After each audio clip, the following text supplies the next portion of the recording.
જે પંચાક્ષર મંત્ર છે એનો જાપ થવાનો છે અને સોમનાથ મહાદેવનું મંદિર જે જીર્ણોદ્ધાર થયું એને 75 વર્ષ પૂર્ણ થઈ રહ્યા છે ત્યારે આપણા યશસ્વી વડાપ્રધાન નરેન્દ્રભાઈ મોદી સાહેબ ત્યાં સોમનાથ આવી રહ્યા છે અને આખો ભવ્યથી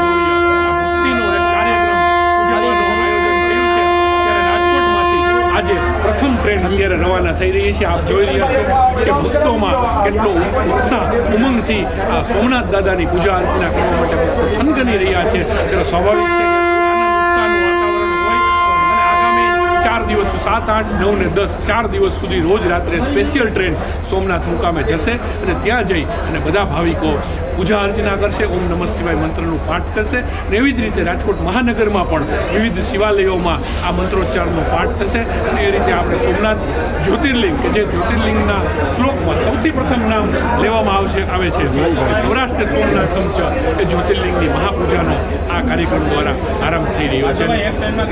રાજકોટ શહેરના શિવ ભક્તો આજે ટ્રેનમાં જઈ રહ્યા છે. સોમનાથ સ્પેશિયલ ટ્રેન ઉપડી રહી છે. 1150થી વધુ ભક્તોજનો આજે ટ્રેનમાં રાજકોટથી સોમનાથ જઈ રહ્યા છે.